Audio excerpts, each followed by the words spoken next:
కాళేశ్వరం పేరుతోనో, కవిత పేరుతోనో కేసీఆర్‌ను బద్నాం చేస్తే తెలంగాణలో బీఆర్ఎస్ పార్టీ అనేదే లేకుండా అయితది. ఆ తర్వాత మన రాజకీయం మనం చేద్దాం అన్నట్టు కాంగ్రెస్, బీజేపీలు ఎత్తులేస్తున్నారట. మరిగా ముచ్చట పబ్లిక్‌కు ఎట్లా తెలిసిందో ఏమో. బీజేపీ పార్టీ కండువాల కిందేసి గులాబీ జెండాలను గుండెలకి ఒగ్గి తిరగత్తుకుంటుర్రు.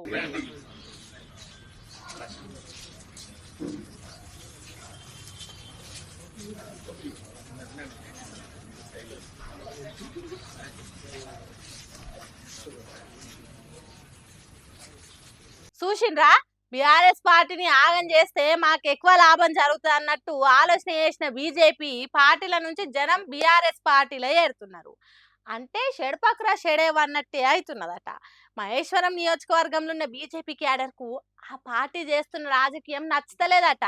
సెంటర్ సర్కారు తెలంగాణకు పంపాల్సినంత యూరియా పంపకుండా రైతులను అరిగోస పెట్టుకున్నది. గదే బీఆర్, ఏపీ అసొంటి రాష్ట్రాలనైతే యూరియా కష్టాలే లేవు. అంటే తెలంగాణ రాష్ట్రం మీద బీజేపీలకు ప్రేమ లేనట్టే కదా. ఇక్కడి లీడర్లు కూడా కాంగ్రెస్ పార్టీతోని కలుపుగోలుగుండు కూడా నచ్చక ఇగో గిట్ల బీఆర్ఎస్ పార్టీలో ఏరుతున్నారట. మాజీ మంత్రి తాజా ఎమ్మెల్యే సబితా ఇంద్రారెడ్డి మేడము వాళ్ళ కండువా కప్పి పార్టీలకు తీసుకున్నది. ఈ చేరికలు ఇట్లనే ఉంటే ఎన్నికల నాటికి బీఆర్ఎస్ పార్టీ ఎంత పెద్దగైతుందో ఏమో కదా.